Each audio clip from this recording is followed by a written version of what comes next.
I'm Aubrey Perry, founder of Crackem, and today we're filming another episode of the Beanbag Chronicles. We're at Rockpit Brewery in Orlando, Florida, and I have Brooke joining me today. Thanks for joining us today, Brooke. Hi, Aubrey. One of my favorite brewery regulars. Every brewery I go to. Well, one of the things that we want to do today is we just want to talk about experiences at breweries. We want to know, what it is that you like and what you don't like. Let's start with this. How did you get started with craft beer? So it was actually 2020. My grandfather, both my grandparents lived at my parents' house, so they were quarantining.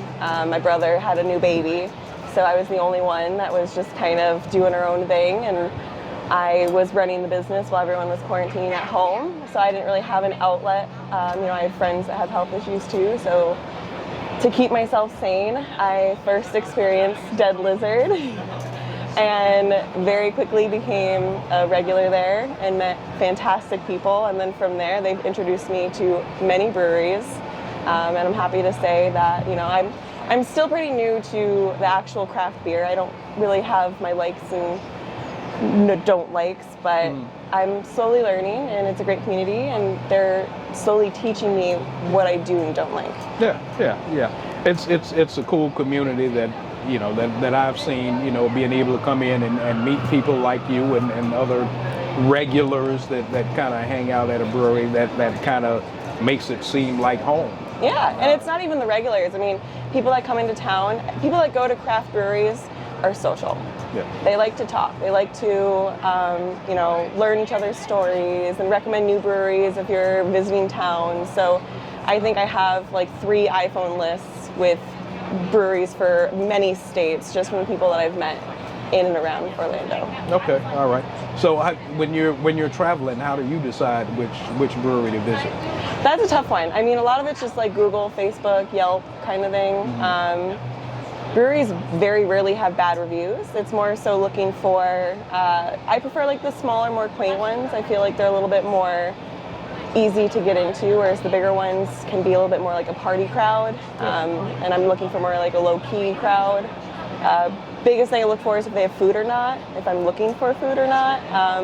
But there are places like Rockpit that have Cecil's right next door, so it's just like a great spot. Okay, all right.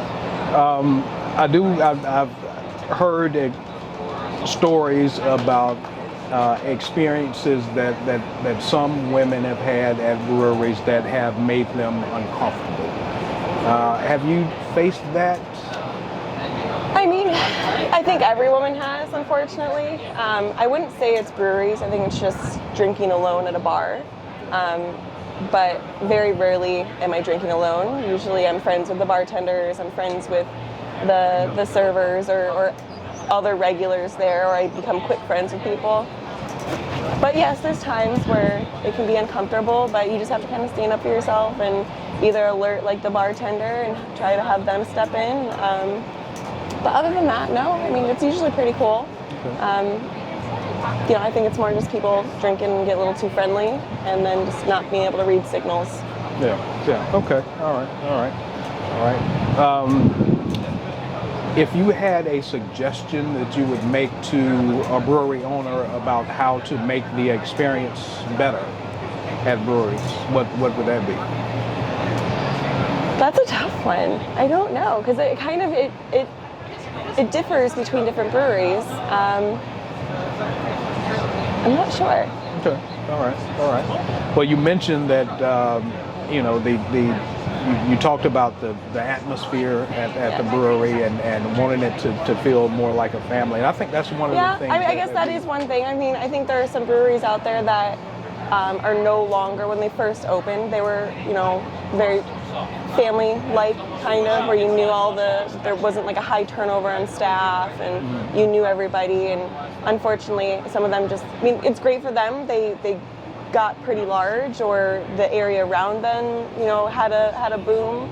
But you can't really be mad at them for that. But right. Just trying to maintain that small community, because I feel like that's that's mostly where breweries are, is in like a smaller community. I mean, Toll Road over in Ocoee, no one even really knows about Ocoee.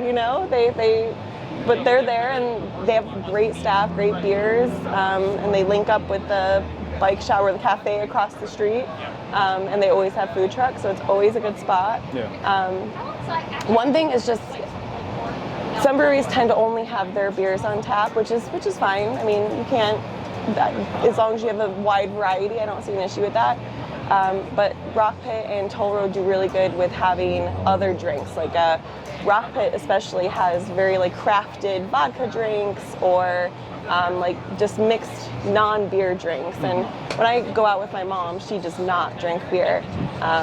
So she likes having the options of not having wine that she wouldn't really drink at home. She likes having like more of like a vodka soda or high noons or some different alternatives that aren't like a White Claw or something. Right. Okay, all right. Has when the pandemic hit, of course, breweries closed and everything. Now that is over, do you see yourself getting out more? How has the pandemic changed your view on visiting breweries, or has it? So I was definitely going out pretty regularly during the pandemic. I was at Dead Lizard probably like 3 to 5 times a week, which is probably not something I should admit. But post-pandemic, I am exploring more. I'm going more into the city. I'm going more Claremont. I'm going further outside just what's 10 to 15 minutes away from me. But other than that, I mean, it didn't really change too much for me. Luckily, I was still able to kind of enjoy and be social. One thing that I did do is the breweries that didn't serve food, they weren't able to have people inside. So I constantly got to-go beers and growlers and did whatever we could, bought gift cards for friends and family for gifts just to help keep them in business. And I'm glad to say that none of my regular breweries had closed. They're all still open. Yeah. Which is.